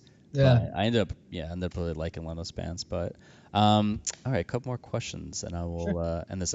I do, it's like I want to ask, about like you guys breaking up and like did you ever tour and things like that. But I mean, we toured all of New Jersey. Nice. You got down to Club Benet and we may have played a couple places in New York, Poughkeepsie and whatnot. Actually, we were supposed to play. That's interesting. We were supposed to play CBGB's, and our CBGB's debut was cut short because we got stuck in the Holland Tunnel. There was some sort of like spill in the Holland Tunnel, and we were right out the toll plaza, and they put the red light on so that nobody could go through the tunnel, and this accident happened, and we were like 20 minutes out of CBGB's, and we would have made it had we not been stopped, but we were stopped, and we missed our slot to play CBGB's, and we were so upset, like that we just so wanted to play CBGB's, and now of course it's gone, so that opportunity's out the window. But I felt like Coney Island High was like a CBGB's light. We played there. Yeah. I loved that was my spot. Yeah. I mean, I used to hang out with, like, not to name drop, but like fucking hung out with Rancid there, all really? Because like I was because I was friends with the Blank 77, right? Blank 77 was awesome. They're just awesome people, and they were just more like punk rock, leather jacket punk rock, oi, whatever. And I was so into that in high school, and so when I hung out with them so much that they called me Mike at 18. So everybody, that was my nickname back then, was Mike at 18, because I looked like Mike Blank, the lead singer, at 18 years old, and so that's how they know me. I'm not even sure that some people even know my real name, but Jay Jerkoff. Right, Jay Jerkoff, and so because of them, like Rancid and the Ramones and whatever, they all used to hang out with the Blanks, because the Blanks seem to have some real punk rock street cred, and so I got to meet Tim Armstrong and Lars. What was his last name? Lars, whatever. All right. Yeah. Wait, Yeah, so got to hang out with them. And then also, and George Tabb he was always a huge Ramones fan, and he used to hang out with the Ramones. wait, hold on 1 second. I'm editing that out because Lars Ulrich is the drummer from Metallica. From Metallica. Yeah, it was Lars Fredrickson, I believe, right? Okay, let's say that. So Lars Fredrickson. What was that? Matt Freeman, Lars Fredrickson. Yeah. I don't know if that's right. I literally have Google open right now. Oh, awesome! Yeah. Wow, Jesus, that ginkgo's working. So George actually, he had, I believe, Josh and Gabe may have been a part of this as well. Sammy, he asked us to do these gang vocals on one of the Furious George albums. In fact, both of the Furious George albums, for 2 songs, and Joey Ramone sang on one and Dee Dee sang on the other. So I hung out with Joey a couple times with George, Dee Dee, and Marky Ramone. Wow. And yeah, totally wild, and all because of George Tabb. And he was such a huge fan that he befriended them. But that scene, it was so surreal. It's just so surreal to even like go back and think about the experiences that I was able to have. Like, seeing like, wow, you hung out with the Ramones. It's like, it's crazy, What were they like? Well, Dee Dee was, oh my God. He when I met him, he had his zine. I'm using the quotes again. He had the zine. It was just basically Xerox copies of his handwritten thoughts, and it was so large, like he had written it so large that there was only like a couple sentences on each page, and it was all stapled together. And he was like trying to sell a zine, whatever.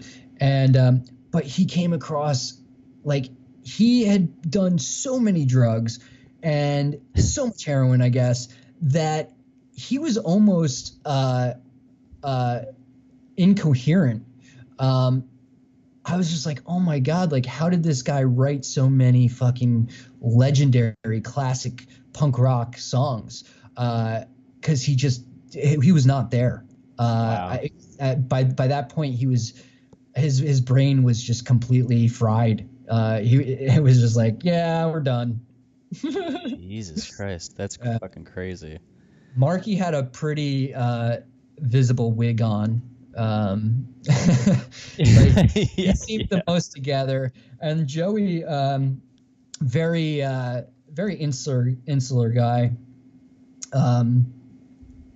tall, obviously the most handsome. I was gonna say not the sexiest man alive. The sexiest, but yeah, he didn't really say all that much, just other than like, hi, how are you? Joey. It didn't seem like they're just guys who like to write music, and that was kind of it. It didn't seem like they had any glam about them. No. But they did kind of look like that when they played, right? I mean, Joey had the whole mic stance, and he was like, they were fucking rock stars up there. Johnny with the moss right. It was great. I mean, I think that's also, when you figure out how to play on stage, you kind of do that because it almost becomes protective.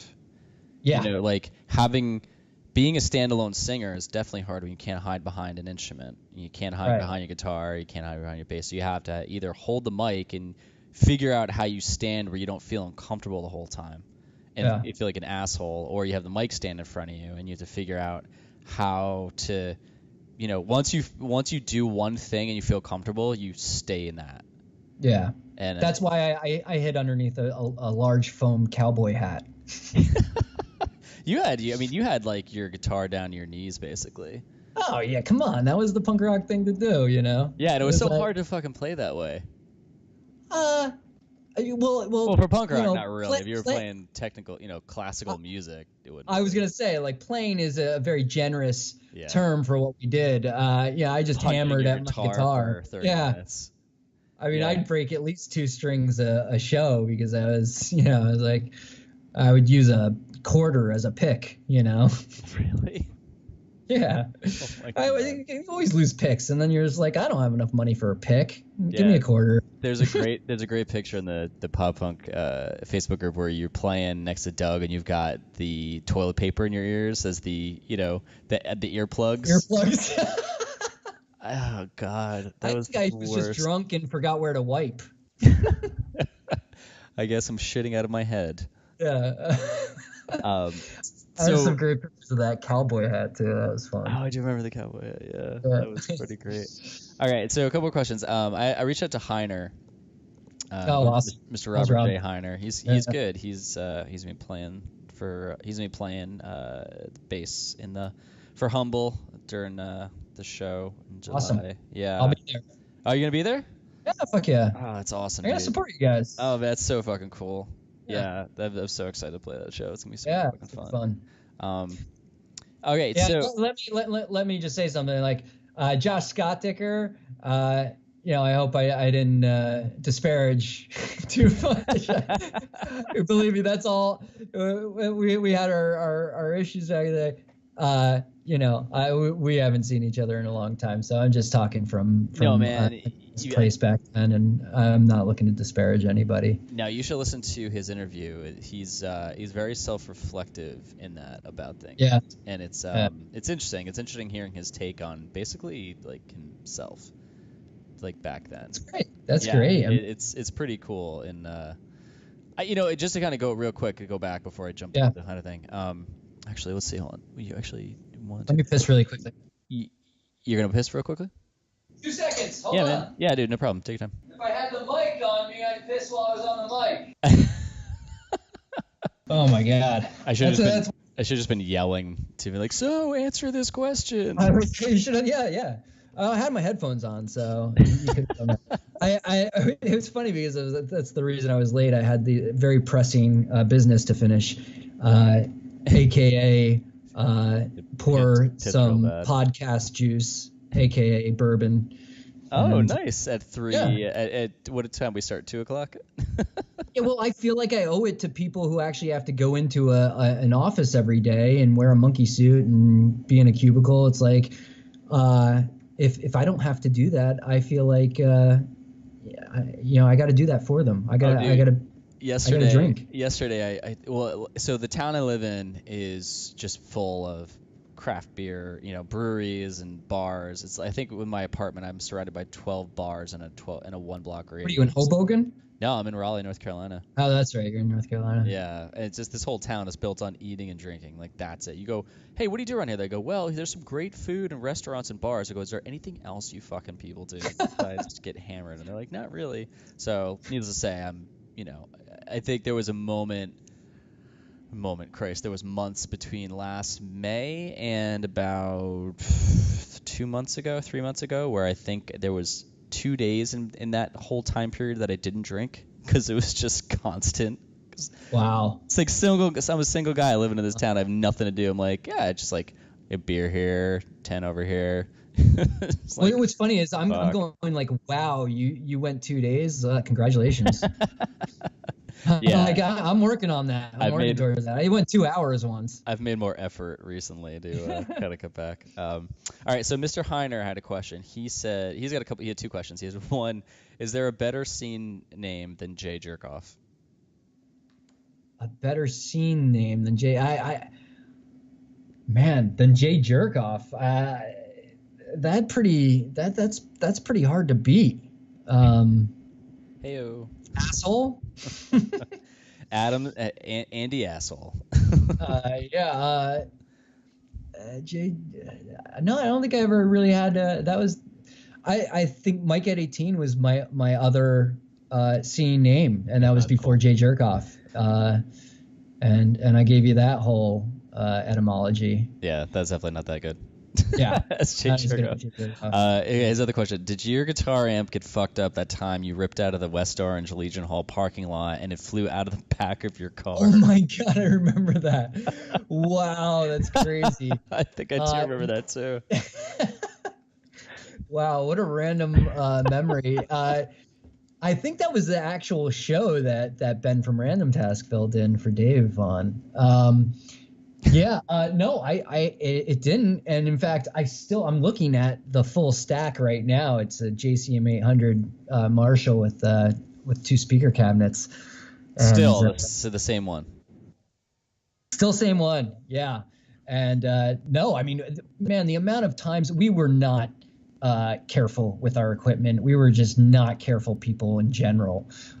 So I think I had the Volvo, we had packed so much shit in the back of that thing, that we couldn't even close it, and the amp fell out, and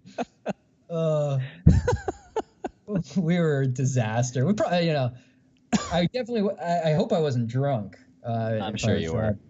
Oh boy. Remember when Granick got didn't he get pulled over outside of the Manville Elks Lodge? Do you remember this? By whom? By the cops. I think he got arrested. What? I think he was drunk and he left and he was driving. I think a cop pulled him over. I swear I'm telling this story right. Oh my god, I don't remember that. Was that a show that we played? I think you guys were there. I might just cut that one out because that's how close we were. I do miss those guys. I miss Jeff and Brian. Brian. So I go to Sean. I go, what's Brian up to? He goes, he just travels. I said, the U.S. or the world? He goes, the world. The world. Yeah, I saw on Facebook a couple times that he's been in all these. I don't know what he's doing. Is he feeding the poor? What's he on Facebook? Oh my God, he is. How am I not friends with Brian Granick? Yeah. I just sent a request. Jesus Christ, I'm so dead. I was like, what's he look like? Well, it still looks like Granick. Yeah, he still looks like Granick. It's funny because I just called him Brian before. I was like, I think that's the only time I've ever called him Brian. Oh yeah, everyone just called him Granick. He's Granick. My favorite was when he was part of Umbilical, and Josh and Sean would always like fuck with him because at any point of the day, this is when we didn't have cell phones, he'd pick up the phone and he'd be like hungover as fuck. It'd be like 2 a.m. He'd just asleep and he'd be like, Umbilical. And he would just open it with Umbilical for Umbilical Records, and and he was just and they would always fuck with him because they always like made fun of him because they're like, oh, and Brian's he's like treating seriously. He's like, yeah, I have a record label and I'm trying to do the real thing here, and your friends never fucking support shit, especially back then. Of course. And I remember Josh used to leave funny voicemails or on his machine, and I guess he wasn't there one time, and so Josh was like, hey man, what's going on? It's Aaron, for real big fish, pick it up. Oh shit. That's funny. It's like, because Josh always had a really smart sense of fucking humor, as an awkward dude as he was back in the day, like some of the shit he would say was so fucking hilarious, and we would tell don't give him too much credit. Oh man, I thought he was so fucking funny. No. I agree. I'm just saying, yeah, he had a big head about that stuff for sure. Oh man. But yeah, that was the that was the frustrating part about it was he definitely did have some wit. So I think that was it. He was such a smart guy, But he was people awkward. Yeah, he was a smart asshole sometimes, and you're just like, dude, look, we're not dumb. We know you're throwing barbs at us and you're fucking being a jerk, Yeah. I told him the funniest thing, not the funniest thing, but like one of the dickest things that he did that I always thought was funny was when a band would come up to him after a show and he didn't, if he didn't like him or whatever, they'd say, what'd you think? He's like, oh man, that was great shit. Yeah, he was so great. condescending. Yeah, that was his specialty. That I would say, like, aside from wit, or in addition to it, the condescension, I think, is what just pissed you off. It was just this arrogance and this condescension, and you're just like, what the fuck, dude? Like, really? Yeah. Like, okay, we know you're good. You're a talented songwriter. You don't have to fucking rub it in that we're not doing that great. Okay. You guys have a lot to talk. You guys have a lot to talk about at that show. Oh yeah, but please, that was so long. I'm kidding. And you got egos and all kinds of shit. I mean, we weren't we understood. We weren't posturing as some like fucking awesome band, but and that was always the annoying part is like if somebody made fun, you're just like, yeah, we know. Like we get it. Not great. We're not going on to we're not going on to Madison Square Garden, but let us have our fucking fun. Yeah, give us our 30 minutes and get the hell off. Get the hell exactly. out in front of me. Yeah. How'd you guys break up anyway? Just real quick. So I believe like once Jeff jumped on board after that VFW Hall show in West Orange, we just said we finally found Jeff. I don't know how the fuck we found Jeff, but at County College, didn't you guys meet there? Because he was going there too. Yeah, you're right. That is exactly County College, man. I'll tell you what, it's not a great education, but if you need to find band members, CCM is the place. So we found Jeff, and then and it just didn't feel right not having a Dave in the Jerkoffs, and we just decided, look, we're getting older. Let's change the name of the band. Let's change the tone, and try to make this a real run. So it wasn't really too much of a breakup because Doug transitioned from a Jerkoff to Modesty Panel, as did I, and so we really just changed the drummer, which happened frequently throughout the Jerkoffs. Yeah. So it wasn't. So I guess that was just the breakup was just a change to a different name, and then Doug left, and then we got I believe Granick was after that. Yeah. And that was Modesty Panel for a long time. How do you still go to shows now? No, I mean, where are shows? Nobody puts on shows anymore. Where do you go? Arlene's Grocery, Continental, and St. Mark's. Like, where do you go? Debonair Music Hall is actually pretty good. You know, that's we are playing there. I used to, when I was living in Jersey still a couple years ago, I would go to Mexicali, and I saw a bunch of bands that I really liked there. And I like the venue because you can get there early and sit at the bar that's in the back, and you can just eat like food and drink a bunch of beers. And when the band goes on, you could still sit there and see them. I'm like, that's awesome. Fantastic. I'm like, I'm definitely in my 30s because I was just going to say, very us old enjoyable. farts. Yeah. Oh, you can sit and have a nice dinner? That sounds great. Yeah. Have a nice dinner, watch some nice punk rock. Yeah. When we get up and play in a couple weeks, I'll be like, it's okay if everyone wants to sit down and have a nice steak dinner and some nachos. Yeah. I'll be like, get the fuck up. That's hilarious. No, now I'm more like I'm doing this art installation for Burning Man right now. So like I've been over the past couple of years I've gotten into and the punk rock me would actually absolutely hate me right now. Wait a minute. Wait, what? Yeah, I do a lot of like those music festivals, Burning Man and stuff like that. Get the fuck out of here. Yeah, it's super cool. To me it feels like a more adult type of punk rock, even though you can find your, there's problems with every scene, but Burning Man, as far as I'm concerned, holds a lot of really awesome principles. It's one of these places where you go, it's like there's no trash on the ground. Everybody's responsible for their own stuff. You're responsible for getting in, responsible for getting out. Treat everybody like you would treat yourself. It's very inclusive, even though there's a disparity in ethnicities and things like that. So I think it still has some growth to do, but yeah, it's a super amazing. It's more about the art installation than the drugs and nudity. Yeah. And I've always been, and for me, like art is number one. It's always been number one in creating. And so being out there in the desert and seeing all these amazing things that people do purely out of passion, it's a labor of love, is just an awe-inspiring thing. And it really is an experience. And I know that people say it all the time, but and people go, oh yeah, I get it, Burning Man, yeah, drugs and nudity. It's like it's not that. You can brush anything off like that, Yeah, punk rock, yeah, whatever. You guys yell, scream, and hit each other while you dance.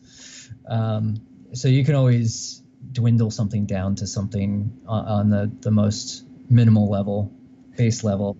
But so do you go out there for the experience of just to bring art out there, or do you have a whole? I don't understand what that.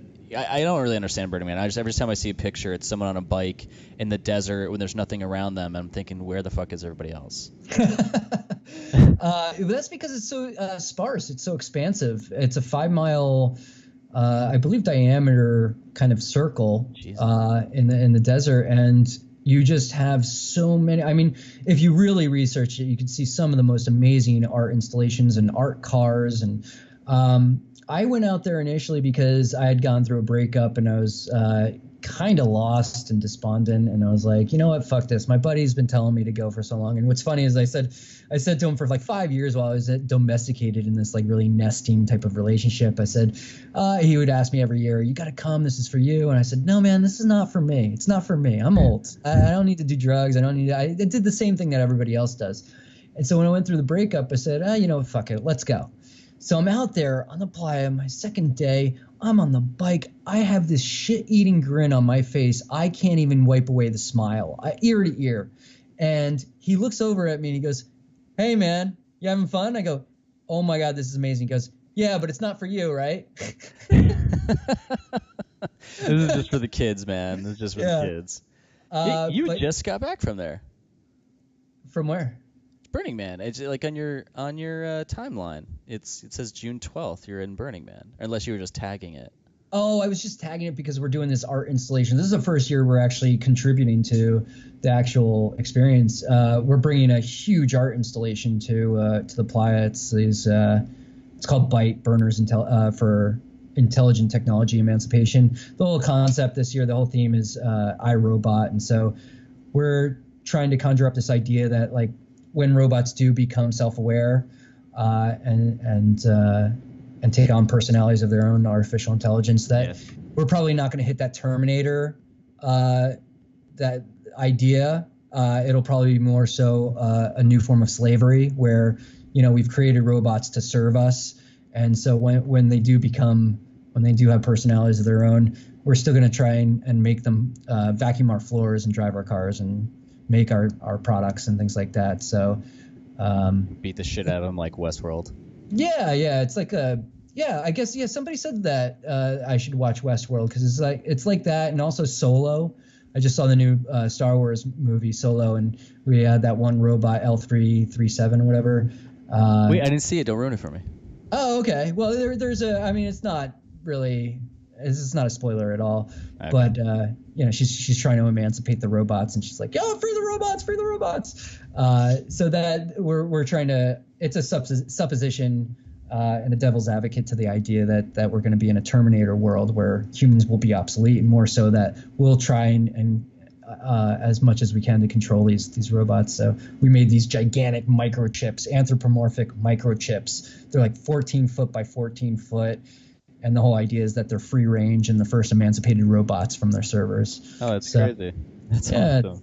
Yeah, it's gonna be super cool, and it's just like something for me that to participate in something again that is just like punk rock. It's, you know, this is an outlet for me that allows me to show off the creativity and do something thoughtful and fun. So that's awesome, man. Yeah.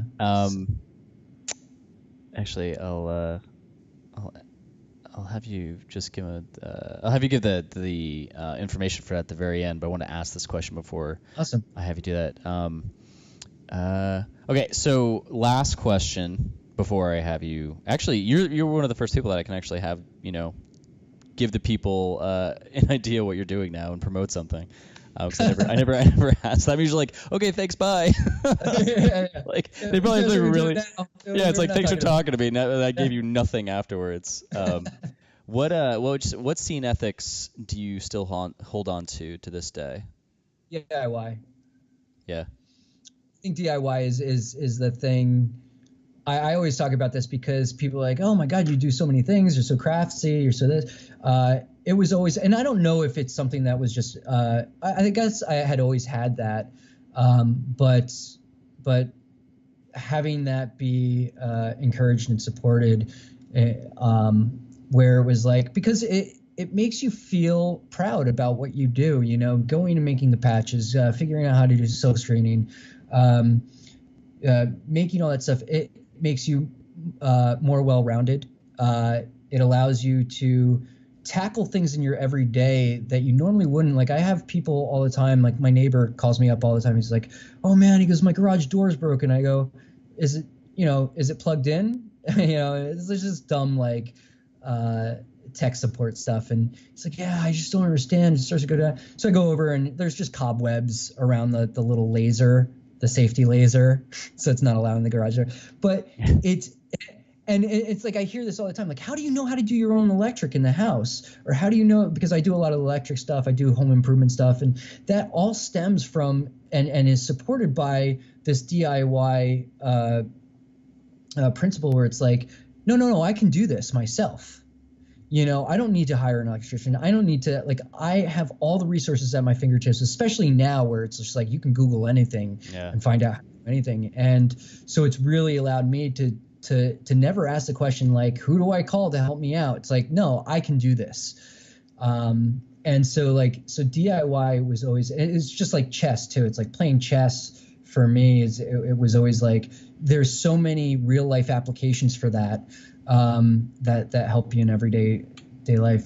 And so that's huge, but also I would say, cause I don't think it's just one principle, because DIY is super important, but also the political side of things was always to question things, right? And I think that you have a lot of people now going, and I can't stress this enough, and this is so topical, because the problem that we have with the immigration, basically the internment camps for these children of undocumented immigrants seeking asylum. And people going, well, if they only followed the law, and it's just this idea of blindly and unconditionally following the law of the land. And you would think that people would just think a little bit like, well, yeah, it was a law to put Jews in the gas chamber. That was a law. There are certain things that transcend the human laws, just like just ethics and morals and human rights. And I think I think people have a platform when they're so detached from it and they see it from afar, they can give their input on something. But if once you bring it into their home, there's a different feeling. That's the difference between Republicans and Democrats. Democrats don't need that to be empathetic, and Republicans need it to hit home in order for them to. And I don't want to create this. I know everybody's up in arms about this political divide and continuing to make that divide more disparate. But I do feel like and I'm not a party guy. I'm not like Democrat or Republican or whatever. I would have voted for Bernie had he stayed as an independent. So I'm constantly researching who I'm voting for, and it doesn't necessarily mean that I'm just going to vote Democrat, even though I always do. Yeah. But I do see that, like you said, when it's removed from you, it's like, well, it's not my problem, right? It's like you follow the law until it hits you. And the Republicans are constantly talking about either a law or what's the other thing? Entitlements. Right, that's always their big thing. Entitlements. Oh, well, and their one go-to anecdote is the woman, the poor woman who has 5 kids, who collects welfare, and she spends it on a TV. It's like, really? You think that's what's hurting our economy? That's why we're in a deficit. That's what. Nobody talks about this corporate. The corporate welfare and the fact that you got AIG and Bear Stearns back in 2008 who just got bailed out for completely being irresponsible and taking $100,000, $1 million bonuses. I mean, the corruption on that level is so much more damaging to our economy and our society as a whole than the woman spending her welfare check on a TV. It's fucking insane that people just it makes my head explode. Smoke comes out of my ears. I go, who am I talking? How do I rationalize with somebody like that? How do I reason with somebody like that? Yeah, man. No, I totally get it. I mean, I think, I have kind of a fine line of, because I have my own business like you do, and I've worked for myself for like the last 13 years or something like that. And yeah, you're doing a great job, by the way. Thanks, man. I didn't even know you were artistic in that way, like Well, in animation and. Yeah, it kind of came back to what we talked about in the beginning. It was just what is it that I like to do? Like, what did you want to do? Did you want to be a rock star? Did you want to just create shit? And I think it came down to a big part of it was like that constant feeling of creating, and I think it goes along with the whole being DIY is. I believe in the same thing, and I haven't had someone say that, the whole DIY ethic, and I think that's the one thing that I probably would have said the same thing. It's just, and I don't know how to change any electrical stuff, or like my dog like chewed through my walls in my apartment and he fucked up my carpet, and I'm just there asking friends, I'm like, hey dude, like how do I pay for this to get fixed, or is there a way that I can fix it myself? Like I just don't have that initial DIY ethic, but mine is, I show up every day in an office and I try to make something happen. And some months I go, a month can go by and I've got no new clients. And I'm also trying to stay business or create a business, but I also am trying to speak my mind at the same time. Yeah. And I'm trying to have this balance of, like today I did a LinkedIn post and I was like, people who give unsolicited business advice just probably don't have the fucking balls to create a business on their own. Right. And some guy is that like a those who can't do teach type of thing? Yeah, exactly. It's let me tell you how to do this. I said, oh really? Because I'm the one who started it and I built the ship, but now you're gonna come and you're gonna captain it because you weren't there to build the fucking thing. And my thing is that I agree with you. I think that there's something about doing something on your own where it's like having your skin in the game is one thing, and where I find, and I don't want to go on this crazy tangent on this, and people want to jump off or whatever, it's fine, but please, you can edit it out if you want. But I think the thing that there's a guy on the, and this kind of actually feels like it's a little bit counter of what you said. There's a guy on the street around here that is he's homeless, or we always ask for money and stuff, and I'm like, that's fine. But he'll like yell across the street like, hey man. I'm like, no, I don't have any money, dude. And it starts to bother me because I'm struggling. And granted, this guy could have a drug problem, or he could just be really fucking smart and just go around asking money and doesn't want to show up at a job. Like maybe that is his job. But and then he gets mad at me for not giving him money. And that's what makes me mad, because I also have to ask people for money. It's the same thing. I was for sales. But I hate when I get like yelled at for it. I'm like, dude, I decide every day to wake the fuck up and show up in my office and do my shit. Like, don't get mad at me for not giving you any money. It's like I'm trying. Like I'm trying. So it's like it's you're getting mad at a homeless guy for not being reasonable. But it bothers me just because like it makes me mad, because there's days I go and I'm trying to struggle and I'm like, I have the empathy for this guy, but I'm like, fuck you, man. Oh, of course, because it touches a personal thing for you, and that's that's a sensitive spot for us, especially being independent contractors or just freelance. Is like, look, we work our asses off, but there are things to consider. There's a human aspect of it that I totally understand, and I'm not going to dismiss that by any means. Well, I'm also saying, what I was getting to was the fact that we do have a lot of opportunity, and we do have a lot of privilege that's allowed us to be in the spot that we are, even though that at times it's difficult for us. We do have a jump start. Just being white males, for instance, allows us to have already a head start in some regard. So it's like, for me, I go like, oh my God, like I as much as I want to go like, oh my God, well I struggle too. I go like, oh my God, thank God. I try to redirect my thinking as to a more positive, appreciative aspect of what I was able to accomplish and what I do have, and what I have as a result of just being lucky and being born a certain way, and not having those other struggles that would be just topped on top of trying to build your business or whatever. So. Yeah, I guess I see that, but I think sometimes when people say that, they're also taking away the power of the other people that they do have. Like, I think everyone has the ability to make a life for themselves, and and I don't like to throw someone in pockets like they this color, this race, this this religion, this religion. I think that anyone has I think that anyone, if they really want it, they have the ability to go and make anything they want to, and I think it's not based off of. I think it's just that I think that people can. All the greatest people in the world who people consider successful, it's like a lot of them came from nothing, and they had these walls in front of them, but they made it happen. Who came from nothing?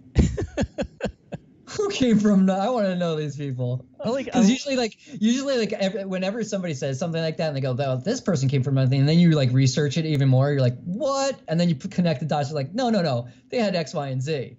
It's like because everybody loves a rags to riches story, but I don't know many that are like sincerely, like honestly, to the core rags to riches stories. It's like going into a record store back in the day with like having like 50 CDs that I know I want to get, and I walk into the store and I forget all of them. Yeah, I forget all of them.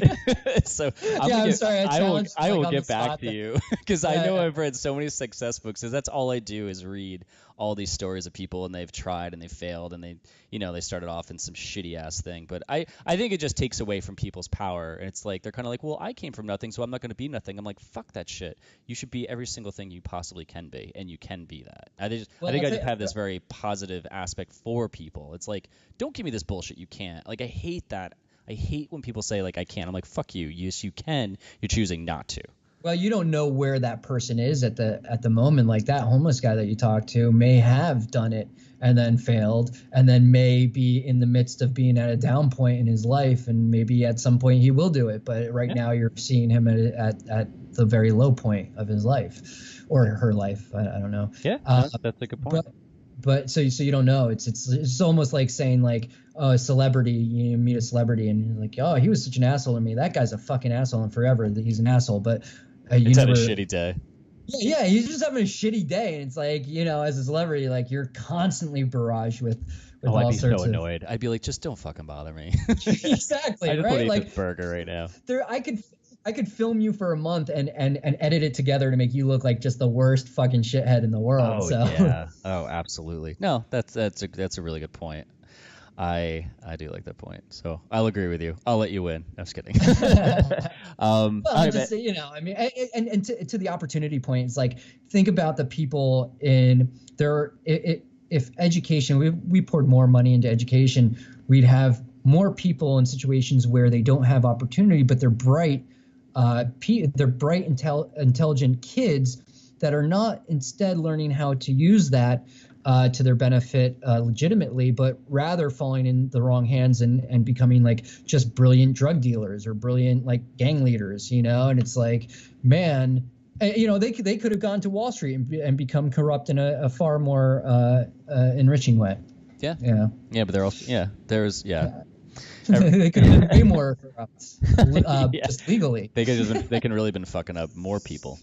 Yeah. All right, man. So before I end this on that very positive note we just ended on, on that giant hard left we just took. Wait, can I just let me just because it just getting into that was the punk rock ethics. The catalyst for that was what did I pull away? What principles did I pull away from punk rock? And I say DIY and questioning things, questioning authority, questioning laws, questioning things. Just to round that out and just come back to it. That those were the most important to me. Yeah, so, yeah. That's awesome. What now? Okay, so since you do have something to promote, I know you just talked about it, but is there any specific place to go? Yes, please. Can you tell the people listening what they should do and what this is? Okay, well, if you support the arts or the Jerkoffs in any way, so basically the arts, we are doing this massive art installation. We're asking for a modest $5,000. We're doing we launched an Indiegogo campaign. Our goal is $5,000, and that's basically half of what we need to get this thing out there. But it's a huge undertaking, and it really is like, if you don't like Burning Man or if you have a bad taste in your mouth about it, just know that it really is. It's a great thing, and it promotes the arts. And I can't stress that enough. If you're into it, if you're into the arts, this is a this is all for that. It's a labor of love for us. It's a passion, and go check it out. It's Indiegogo. I'm not, they make it so hard. They give you these like tiny URLs for this, but you know what sucks? You know what really sucks? I just on the page. You have 18 days left.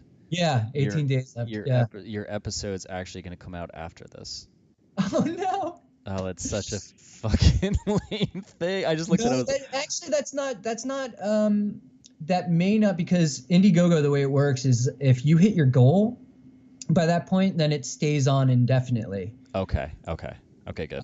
So we may still be up by that point, and I'll let you know. But we should be, because I'm gonna donate the remaining balance to make sure they're up there indefinitely, because we need to. Okay, perfect.